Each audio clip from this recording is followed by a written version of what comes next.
On this news review, Iran's Foreign Minister Mohammad Javad Zarif responds to a recent threat by U.S. President Donald Trump. Zarif says the Islamic Republic does not start a war, but teaches lessons to those who do so. Addressing Trump on Twitter, Zarif warned the American president not to be misled by usual warmongers one more time.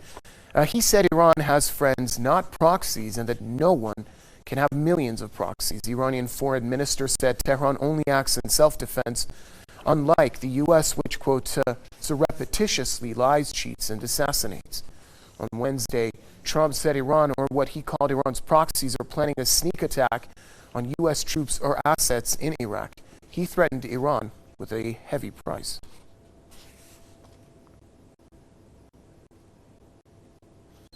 Joining us on this edition of the News Review, we have investigative journalist Tony Gosling join us from Coromandel, also historian and journalist Brett Yonkers joining us from Mozik. Gentlemen, welcome to the program. Let's start off with Mr. Gosling.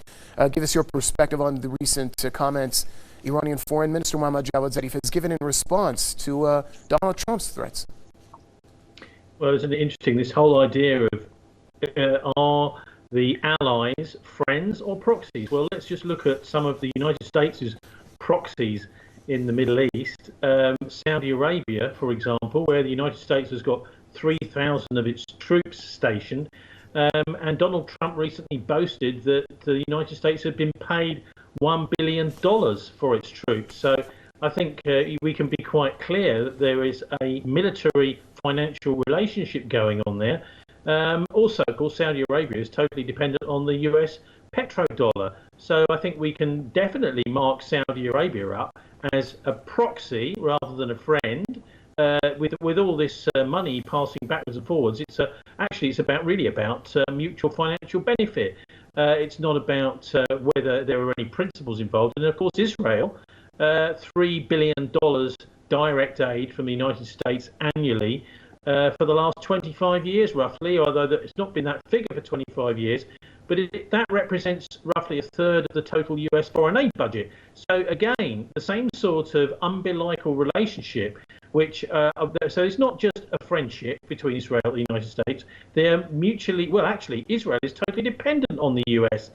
Otherwise, there would be a financial crash and crisis in Israel. So I think also another thing worth noting here is the fact that the Saudi royal family sold off their Saudi Aramco oil company in November 2019, just before we've seen this enormous crash in the oil prices. They were at the beginning of January $65 a barrel, now at $10 a barrel or less, sometimes being traded. So I think that the Saudis may have had a little bit of inside knowledge into what was going to happen with this trade war with Russia over the oil prices. So they got out of the whole of their state oil company just before the entire oil price crashed. And I think there has to be questions raised about what the Saudis are up to, whether the Saudi royal family had some sort of inside information. But I mean, it's Mohammad Javad Zarif, the foreign minister, talking about this idea of starting, war starters will be taught a lesson, he said, which is a great, actually, I think, is a very good way to put it. Pro-Israeli lobbyist in the United States, Patrick Clawson, at the Washington Institute, he's the director of research there, and the Middle East Quarterly, the senior editor, actually suggested that crisis initiation is really tough. In a couple of years ago, in a discussion, he was talking about how to start a war. He was talking about the Lusitania, how that was used to start World War I, the sinking of a ship off the US. Pearl Harbor, how that was used to start World War II, the Gulf of Tonkin, how that was used to start the Vietnam War. And there he is saying, oh, well, crisis initiation is so tough, as if he's trying to figure out a way to start another crisis. So that, I think, it shows you who are friends and proxies. Obviously, Iran, Hezbollah, and the Iraq's Popular Mobilization Forces are very close. But look, back in two occasions, January this year, 2020, and in December 2018, the Iraqi parliament voted for the US troops to leave Iraq. So the Iraqi population forces are just reflecting exactly what the Iraqi politicians and elected government themselves have said. And so the idea that they're proxies is nonsense. The United States has unwelcome guests who have outstayed their welcome, and they have absolutely no right to tell the Middle Eastern people that they're proxies, when actually what they're doing is they're allying along the democratic lines of exactly what the people want, to remove the US from the Middle East, where they've got no business. Brett Yonkers, give us your overall insight on the situation, and do you agree with what Mr. Gosling just said? It's the U.S. that has the proxies in the region, not Iran. Yeah, the United States has a very big tendency to basically project everything that they are doing on other nations, blame other countries for the things they are doing. We see it all over the globe. The United States uses the buzzword terrorism whenever they have to justify their occupation and to justify their military strategies across the Middle East and across the world, basically, by saying that, for example, Hezbollah, Ansarullah, other movements in the Middle East are quote-unquote terrorists, despite the fact that none of these movements actually meet any of the criteria to be considered terrorist organizations, considering that they do not commit terrorist acts, terrorist assaults on civilian populations. Whereas the United States itself, of course, has been supporting several terrorist movements across the Middle East for decades. This really came to the forefront in the 1980s, and later when the United States has supported the precursors of the Taliban, and later the Taliban itself for a while. In Afghanistan, they have supported terrorist movements such as the MEK in fighting against Iran, Jundallah, other movements fighting against Iran, against Pakistan, destabilizing much of the Middle East. Of course, their two main pillars of power, of American hard power, military power in the Middle East, are, as indeed the other guests already mentioned, are Saudi Arabia and Israel, which are both terrorist regimes. Saudi Arabia, of course, being the main supporter of Wahhabi Takfiri terrorist groups in the world, and Israel being a nation that was literally founded by terrorist organizations such as Haganah and Irgun. They are a terrorist state that through a form of state terror established a colonial regime in the middle of Palestine.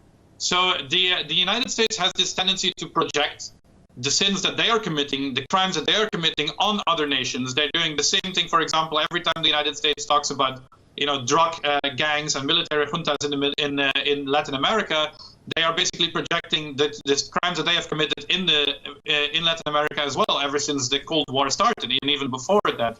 So I think when Foreign Minister Javad Zarif indeed says that this entire idea of Iranian proxies is completely ridiculous, he's making a very good point. I think the only thing that Iran can be quote-unquote blamed for is that 1979, of course, the Islamic Revolution in Iran was in sort of a turning point for many people in the Middle East, in the Islamic world in general, to basically get a sort of inspiration again that they can build up their own society based on Islam and on the traditions they had lived by for centuries, while at the same time building a modern democratic society, which I think the Islamic Republic of Iran is a great example of.